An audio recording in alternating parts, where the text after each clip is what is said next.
다 같이 사도신경으로 신앙 고백 드리겠습니다. 전능하사 천지를 만드신 하나님 아버지를 내가 믿사오며 그 외아들 우리 주 예수 그리스도를 믿사오니 이는 성령으로 잉태하사 동정녀 마리아에게 나시고 본디오 빌라도에게 고난을 받으사 십자가에 못 박혀 죽으시고 장사한 지 사흘 만에 죽은 자 가운데서 다시 살아나시며 하늘에 오르사 전능하신 하나님 우편에 앉아 계시다가 저리로서 산자와 죽은 자를 심판하러 오시리라.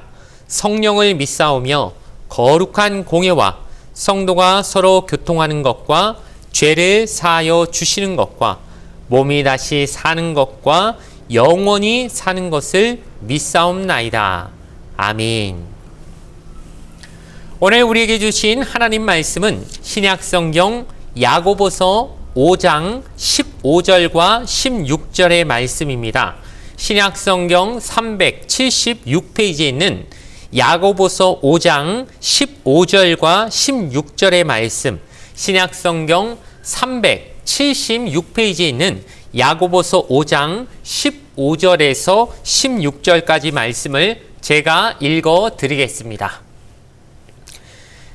믿음의 기도는 병든 자를 구원하리니 주께서 그를 일으키시리라. 혹시 죄를 범하였을지라도 사하심을 받으리라. 그러므로 너희 죄를 서로 고백하며 병이 낫기를 위하여 서로 기도하라.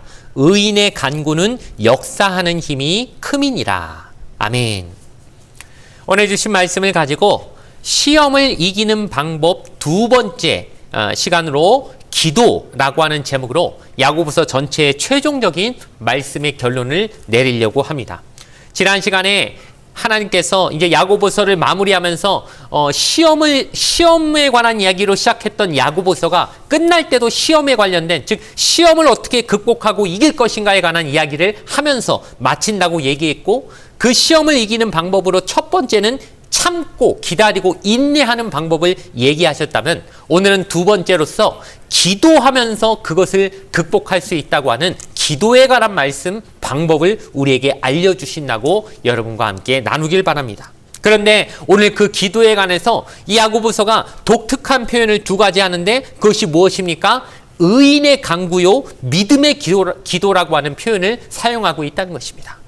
기도면 다 똑같은 기도지, 믿음의 기도가 있고, 안 믿음 기도도 있습니까? 그리고 의인의 간구가 있으면, 죄인의 간구가 있고, 의인의 간구가 있는 것입니까? 이런 식으로 우리가 생각할 수 있지만, 그게 분명히 구분되는 것이 있으니까, 하나님이 특별히 그냥 기도해라 하면 되는 것이고, 간구해라 하면 끝날 말을 가지고, 의인의 간구가 역사하는 힘이 크고, 믿음의 기도가 있어야 된다고 말할 때는, 뭔가 다른, 믿음의 기도도 있지만, 믿음 없는 기도도 있는 것이고, 의인이 하는 간구도 있지만, 의인이 아닌 사람이 하는 간구도 있으니까, 이거 하나님이 구별해서 보실 것이고, 이거 분명히 기도에 다 같은 기도라도 기도가 가진 힘, 효력이 확실히 차이 난다라고 우리에게 알려주고자 이렇게 표현을 특별하게 쓰신 것이라고 우리가 충분히 생각할 수 있는 것이죠.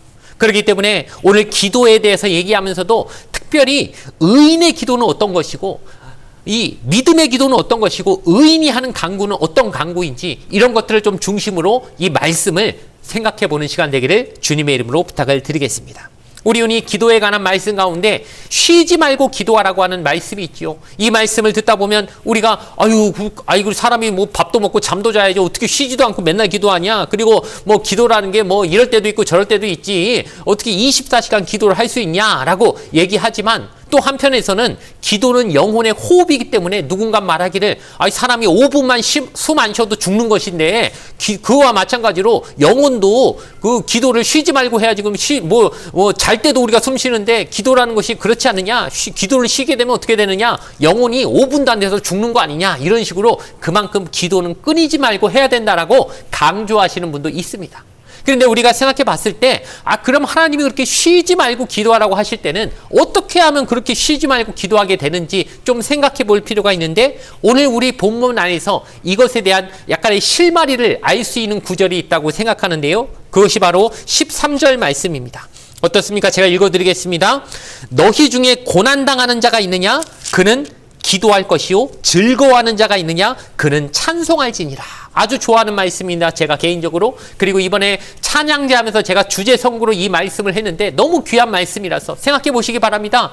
환난 당하는 자는 어떻게 해야 됩니까? 기도하라는 것이죠. 그럼 즐거운 사람은 어떻게 할까요? 그 사람은 찬송하라고 하니까 야, 하나님이 진짜 너무 명답을 우리에게 주시지 않았습니까? 마음이 괴로울 때 기도하고 마음이 즐거우면 찬송하라고. 그러니 우리가 대충 두 가지 중에 하나 아닙니까? 살다 보면은 막 마음이 괴로울 때가 있고 또 반면에 문제가 풀려서 마음이 행복할 때가 있잖아요. 근데 어느 때고 하나님 앞에 진짜 기도하든 찬송하든 하나님 앞에 나아간다는 것이죠. 그런데 이번 찬양제의 주제를 곡조 있는 기도라고 했지요. 우리가 흔히 찬송을 곡조가 있는 기도라고 하나님 앞에 말하지 않습니까? 그러니 찬송도 기도라고 생각해 봤을 때 그럼 이 성경 말씀을 다시 해석하면 어떻게 됩니까? 즐거울 때도 찬양하니까 그것도 기도니까 즐거울 때도 기도하는 것이고 마음이 괴로워도 기도하는 것이고 그러니까 우리가 즐거울 때도 기도, 마음이 괴로울 때도 기도. 그럼 어떻게 되는 거예요? 우리 흔히 많은 말대로 쉬지 말고 기도하란 말이 딱 그 말이지 않습니까? 사람이 즐겁든 괴롭든 둘 중에 하나니까 그러니까 즐거워도 기도 또 괴로워도 기도하라고 하나님 앞에 말씀하시는 이 말씀 생각해 보면 우리가 항상 기도하게 된다는 것이죠. 너무 마음이 기쁠 때는 하나님 앞에 찬양하면서 곡조 있는 기도하는 것이고 괴로울 때는 하나님 앞에 가슴을 치면서 또 간구하며 기도하는 것이니까 신자의 삶은 그렇게 하나님 앞에 쉬지 말고 기도하며 하나님과 끊임없이 영적으로 소통하는 삶이 되어야 된다고 우리에게 가르쳐주는 말씀이라고 할 수 있는 것입니다. 그렇기 때문에 우리의 기도는 끊이지 않아야 되는 것인데 오늘 말씀에 보면 14절에 어떻게 하고 있느냐면 너희 중에 병든 자가 있느냐 그는 교회의 장로들을 청할 것이요 그들은 주의 이름으로 기름을 바르며 그를 위하여 기도할지니라 라고 말하면서 특별히 병든 사람이 있으면 교회의 장로들을 청하여서 기도를 받으라고 얘기하는 것입니다. 이걸 보면서 장로님들만 그럼 기도할 수 있는가? 병이 걸린 사람은 무조건 장로님만 찾아가야 되느냐? 이 집사님이나 일부 권사님들은 능력이 없는 것이냐? 이렇게 차별적으로 얘기하는 구절이 아니라는 걸 먼저 꼭 아시기 바랍니다. 이것은 교회의 장로들이 직분을 달았으니까 특별해진다 이런 의미가 아니라 그 당시 이 교회의 장로라는 것은 어떤 위치에 있는 것입니까? 전체 공동체를 대표하는 지금 사람들로 뽑아놓은 것이잖아요. 그러니까 공동체의 기도가 필요하다는 걸 어떻게 보면 대표적으로 표현하는 방식으로 교회의 장로들의 기도를 받으라고 얘기하는 것입니다. 우리 공동체 안에 아픈 사람, 병자가 생기면 우리가 어떻게 해야 합니까? 합심해서 그를 위해서 열심히 기도하고 그가 낫기를 위하여 한마음 한뜻으로 기도하지 않습니까? 그 기도를 그 공동체적인 합심 기도를 대표하는 사람들로서 장로들을 파송해서 장로들이 가서 그 병자를 위해 기도해 주는 그 기도를 하게 되는 절차를 우리에게 초대교회에서 보여주는 말씀이 바로 이 말씀이라는 것이죠. 그런데 그 장로들이 어떻게 기도하라고 되어 있습니까? 그 병자에게 주의 이름으로 기름을 발라주면 기도하라고 되어 있습니까? 되어 있습니다. 기름이 무엇이냐? 기름이 특별 약인가? 예전에 무슨 호랑이 기름 바르면 만병통치약이고 이런 식으로 그 기름이 특별한 기름인가? 약효가 특별한 약인가? 이렇게 생각할 수도 있겠지만 그런 차원이 아니라 구약 성경에도 하나님이 기름 부으시는 사람들이 특별히 있지 않습니까? 제사장과 선지자와 왕에게 기름 부었다라고 얘기하듯이 기름 붓는다는 것은 하나님이 능력을 부여해 주시고 특별하게 구별하신다는 의미가 있기 때문에 그 병자를 향한 하나님의 특별한 구별됨을 표현하고 선포함을 통하여서 너는 하나님의 거룩한 자녀이기 때문에 하나님이 너를 그냥 가만히 이렇게 안 내버려 두신다. 네가 지금 아프고 고통스럽고 질병으로 괴로워하지만 하나님 널 버리신 게 아니야. 너는 하나님의 분명한 소유고 하나님이 너를 특별히 택하신 자녀이기 때문에 하나님이 너를 분명히 지키고 보호하고 계신다는 걸 정말 그 병자가 느낄 수 있도록 기름을 발라가면서 그것도 사람 이름으로 하라는 게 아닙니다. 주의 이름을 부르면서 하라고 했지 않습니까? 그러니까 이 모든 역사는 하나님이 하시는 역사라는 걸 분명히 인식시켜 주기 위해서 기름을 그 병자에게 발라가면서 그를 위해 기도해 주라고 특별히 그 역할을 교회의 공동체의 대표자로 뽑힌 장로들에게 부여함을 통하여서 권위도 세워주면서 하나님의 이름으로 그 병자를 친히 담당하는 그 역할, 사명까지 감당하라고 그들을 세워주는 하나님의 귀한 뜻을 이 말씀에서 알려주고 있는 것입니다. 그런 다음에 그 기도 다음에 15절에 뭐라고 되어 있습니까? 오늘 우리가 읽었지만 한 번 더 읽어드리겠습니다. 믿음의 기도는 병든 자를 구원하리니 주께서 그를 일으키시리라. 혹시 죄를 범하였을지라도 사심을 받으리라 라고 하면서 병자를 위해서 기도해 주는데 아니 병이 낫기만 위해서 기도해 주면 되지 뭐 또 죄를 사해 주라고 뭐 이 죄의 문제까지 왜 얘기하시냐 할지 모르겠지만 여러분 사람이 그냥 뭐 병든 사람 낫게 해주면 평생 갑니까? 뭐 여러분 예전에 뭐 그 히스기야 왕이 병이 나으니까 15년의 생명이 연장됐다는 얘기 들은 적이 있으실 겁니다. 뭐 15년 늘어났으면 그 평생은 아니지 않습니까? 어쨌든 언젠가 사람은 죽긴 죽지 않습니까? 아무리 병이 나았어도 수명은 한계가 있는 것이기 때문에 즉 우리는 언젠간 죽는다는 것이죠. 병을 기적같이 고침 받았어도 그 사람도 언젠간 죽습니다. 그럼 죽고 나면 어디로 가야 됩니까? 천국 아니면 지옥이고 그러니 근본적으로 제일 중요한 건 영혼의 문제라는 거 우리가 잊지 말자는 것입니다. 그러니 교회 안에서도 많은 병자들이 있지요. 병자들을 위해서 우리가 그들이 병이 낫기를 위해서 당연히 기도해 줘야 될 것입니다. 근데 거기서 멈추면 되겠습니까? 그 사람은 언젠간 병이 나아도 죽는 것이고 병이 안 나으면 더 빨리 죽는 것이고 언젠가 죽는 건 우리에게 정해진 것이기 때문에 진짜 우리가 근본적으로 살펴야 될 건 그 사람의 영혼의 문제고 그가 구원받을 수 있는 것인가 죄의 문제가 해결됐는가 이 부분을 제대로 따지고 들어가야 된다는 걸 우리에게 잊지 말라고 지금 얘기해 주고 있는 것입니다. 그러니 병자를 위해서 기도해 줘야 되는 건 당연하고 그가 낫기를 위해서 기도해야 되는 건 당연하지만 절대 까먹지 말아야 될 게 그가 지금 죄사함 받았는지 그의 영혼이 지금 구원받을 수 있는 것인지에 대해서 영적인 문제에 대한 해결을 반드시 놓치지 말라고 우리에게 얘기해 주고 있는 것입니다. 그러면서 16절에 뭐라고 되어 있습니까? 그러므로 너희 죄를 서로 고백하며 병이 낫기를 위하여 서로 기도하라. 의인의 간구는 역사하는 힘이 큼이니라 라고 하면서 지금 죄를 서로 고백하라고 얘기하는 것이죠. 죄를 서로 고백하다 보면 어떤 일이 벌어질까요? 나만 죄인이 아니고 저 사람만 죄인이 아니고 우리 서로 남의 죄는 요만한 것도 티끌만한 것도 막 이만큼 부풀려서 막 정죄하고 자기 죄는 또 막 자기는 죄 있으면서도 죄 없는 척하고 어쩔 수 없다고 막 핑계만 대면서 자기 죄는 별거 아닌 것처럼 숨기려는 게 우리의 모습인데 서로 고백하라는 것이죠. 무슨 얘기입니까? 그래 당신도 죄인 나도 죄인 하나님 은혜 없으면 우리 어차피 죽을 수밖에 없었던 죄인이라는 걸 서로 인정하고 고백함을 통하여서 그리고 죄라는 것이 그냥 내가 하나님 앞에 어떨 때는 남들한테 뭐 그렇게 얘기해 하나님 앞에 용서받으면 되는 것이지 하고 그냥 얼렁뚱땅 넘어가려고 할 때가 있지만 우리가 죄라는 게 다 똑같은 죄가 아니라 누구에게 분명히 피해를 준 피해자가 분명히 있는 죄가 분명히 있습니다. 그런 죄는 어떻게 해야 됩니까? 하나님 앞에도 용서받아야 되겠지만 두 번째로 그 피해 당사자한테도 확실히 사과하고 용서받아야지 끝난다는 걸 우리가 잊지 말아야 된다는 것입니다. 가끔 보면 그냥 나 하나님 앞에 용서받았어 회개했어 끝하고 그냥 피해자 앞에서는 입 싹 닫고 넘어가려고 하는 경우들이 있는데 여러분 그러면 이 기독교가 욕을 먹게 되는 것이죠. 그러니까 하나님 분명히 우리에게 말씀해 주셨습니다. 나한테도 용서받아야 되겠지만 물론 죄지었으니 하나님 앞에 당연히 용서받아야 되죠. 그러나 너는 분명히 그 죄는 피해자가 있지 않느냐. 피해자가 엄연히 눈 시뻘게 뜨고 있는데 그 사람 찾아가서도 용서 구해야지 뭐 하나님 앞에만 용서받았다고 끝나버렸다고 생각하는 건 진짜 잘못된 태도라는 것이죠. 그러니 그 사람 앞에 가서도 죄를 고백하고 용서받아야 이 문제가 해결된다는 걸 우리에게 분명히 말해주고 있는 것입니다. 그러면서 오늘 17절과 18절 말씀에 한 인물을 또한 예시로 들면서 하나님이 이 시험을 극복하는 방법으로서 기도를 얘기하고 계시는데 기도의 사람으로서 대표적인 인물을 누구를 얘기하고 계시냐면 구약의 유명한 선지자 우리가 잘 아는 엘리야 이야기를 하나님이 우리에게 해주시는 것입니다. 자, 여러분 엘리야는 어떤 사람이죠? 여러분 잘 아시죠?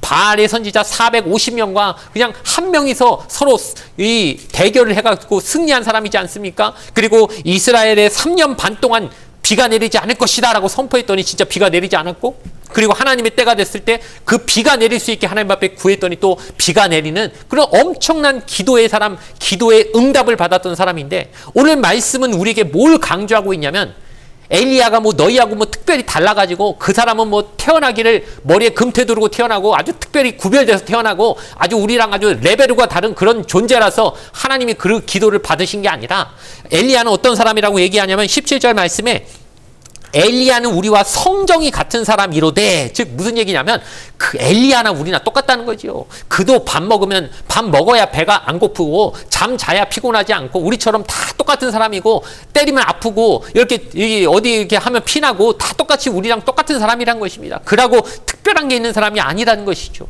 근데 어떻게 우리랑 다르게 그는 그렇게 막 하늘에서 막 불이 떨어지고 엄청난 기도 응답을 받을 수 있었습니까?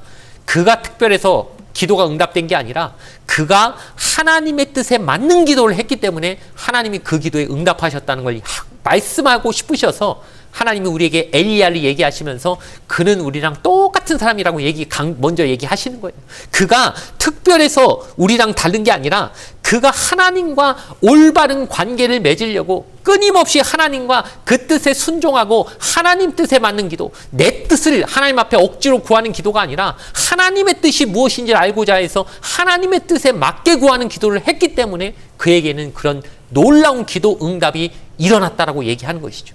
그렇기 때문에 그가 했던 기도가 어떤 기도입니까? 아까 초반에 말씀드렸듯이 지금 결론부에 가서 특별히 강조하는 표현이 있다고 했죠. 믿음의 기도, 의인의 간구를 얘기하고 있다고 하지 않았습니까? 믿음의 기도는 어떤 기도냐? 의인의 간구는 어떤 간구냐? 특별한 사람이 하는 기도가 말하는 게 아니라 하나님의 뜻에 맞는 기도가 의인의 기도고 믿음의 기도라는 것이죠. 내 뜻을 하나님 앞에 어떻게든 관철시키려고 하나님 이렇게 해주세요. 요거 아니면 안 됩니다. 무조건 내가 이거 구했으니까 이것만 주셔야지 응답입니다. 라고 내고집 부리는 기도는 의인의 기도가 아닌 것입니다.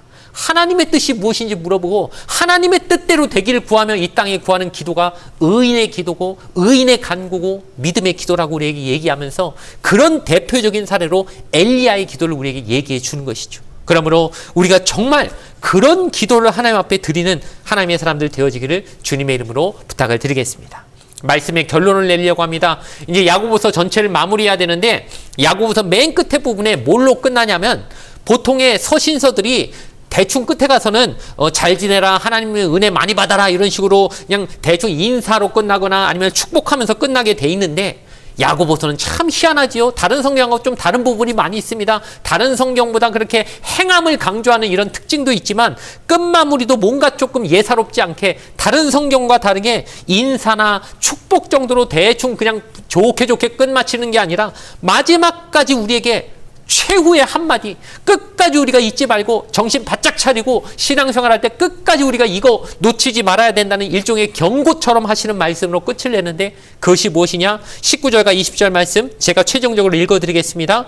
내 형제들아, 너희 중에 미혹되어 진리를 떠난 자를 누가 돌아서게 하면 너희가 알 것은 죄인을 미혹된 길에서 돌아서게 하는 자가 그의 영혼을 사망에서 구원할 것이며 허다한 죄를 덮을 것임이라. 아멘. 마지막까지 뭘 강조하는지 아시겠지요? 이렇게 믿음으로 잘 살다가도 우리 주변에 보면 중간에 이탈하는 사람이 있습니다. 그냥 잘 가다가 어떻게 이상하게 이단한테 꼬드김을 당해가지고 미혹이 돼가지고 엉뚱하게 가가지고 그렇게 신앙생활 잘하던 사람이 장로까지 했던 분들이 막 이렇게 이단에 빠져갖고 허우적대는 거 모습 보면 우리가 마음이 안타깝지 않습니까? 근데 우리 보고 하나님의 마음이 최종적으로 어떻습니까? 그들을 포기하지 말라고 막 정죄하고 우리 마음에는 왜 저렇게 밖에 못해 하면서 자꾸 정죄하고 싶고 뭐라고 하고 싶고 나무라고 싶은 마음이 있지만 하나님의 마음은 어떤 것입니까? 그들이 미혹당했더라도 끝까지 포기하지 말고 그들 조금 내 사람으로 끝까지 건져내기 위해서 너희는 최선을 다하라고 우리에게 마지막까지 그거 요구하면서 이 말씀을 마친다는 것입니다. 그러므로 여러분 이 야고보서는 특별히 행함을 강조하는 성경이지 않습니까? 근데 최종적인 행함, 마지막까지 하나님이 우리에게 요구하시는 그 믿음의 증거로서의 행함은 무엇이냐? 한 영혼도 끝까지 포기하지 말고 그 영혼을 하나님께로 돌이킬 수 있도록 최선을 다해보라고 하나님이 그걸 요구하고 계시다는 걸 잊지 마시는 저와 여러분 되길 바랍니다. 우리가 하나님 앞에 믿음이 있다고 했을 때 행함으로 증명을 해야 되는데 제일 큰 증거는 역시 하나님이 우리에게 맡겨주신 영혼 한 영혼도 포기하지 않고 끝까지 다시 찾기 위해 마귀의 손으로부터 건져내기 위해 내가 목숨을 걸어서라도 그 일에 최선 다하겠습니다. 이 모습 가질 때 하나님이 우리의 믿음을 보시며 그래 너 진짜 믿음 있구나, 행함 있구나, 네 믿음 살아있다, 네 믿음 진짜다 하나님이 인정해 주시는 믿음으로 발견되게 될 줄 믿습니다. 그런 삶으로 하나님 앞에 발견될 수 있는 저와 여러분의 삶이 되기를 주님의 이름으로 간절히 축원을 드리겠습니다. 잠시 기도드리겠습니다. 좋으신 아버지 하나님 감사합니다. 부족한 자가 감히 이렇게 또 하나님이 우리에게 주신 귀한 말씀 야고보서를 말씀을 강의하며 시작부터 끝까지 이렇게 말씀을 선포했지만 주여 부끄럽고 두렵습니다. 과연 얼마나 이 말씀대로 살고자 하며 그 말씀대로 살고 있기에 이렇게 귀한 말씀을 감히 입술로 선포할 수 있었는지 주여 돌이켜볼 때 주여 부끄러운 모습밖에 없고 성령님 의지할 수밖에 없다는 것을 다시 한번 깨닫게 하여 주시옵소서. 우리가 누구도 이 말씀대로 정말 이렇게 100% 신실하게 살기 어렵습니다. 성령님 도와주시고 함께하여 주시어서 우리에게 늘 다가오는 이 시험들 가운데서 끝까지 인내하고 참으며 믿음의 기도, 의인의 간구로서 하나님의 뜻을 구하는 삶으로 승리하며 나아갈 수 있도록, 그리고 중간에 잘 나가다가 미혹되어 쓰러진 자 있으면 그냥 거들떠도 안 보고 그냥 지나치고 가버리는 게 아니라 그 사람 건져내기 위해 내게 주신 최대한의 노력을 다하여 그를 건져내려고 최선을 다하는 우리의 마지막까지 분투하는 우리의 삶 되게 하여 주시어서 주님 앞에 갔을 때 참으로 부끄러움 당하지 아니하고 뭐 하고 왔느냐고 했을 때 그래도 떳떳하게 내가 이거는 하고 왔다라고 하나님 앞에 말할 만한 것들이 우리 모든 성도들의 삶 가운데 반드시 있게 하여 주시옵소서. 그렇게 하여 주실 하나님의 은혜를 간절히 사모하며 거룩하신 예수님의 이름으로 간절히 기도드리옵나이다. 아멘. 주기도문으로써 예배를 모두 마치겠습니다. 하늘에 계신 우리 아버지여, 이름이 거룩히 여김을 받으시오며 나라가 임하시오며 뜻이 하늘에서 이루어진 것 같이 땅에서도 이루어지이다. 오늘 우리에게 일용할 양식을 주시옵고 우리가 우리에게 죄 지은 자를 사하여 준 것 같이 우리 죄를 사하여 주시옵고 우리를 시험에 들게 하지 마시옵고 다만 악에서 구하시옵소서. 나라와 권세와 영광이 아버지께 영원히 있사옵나이다. 아멘.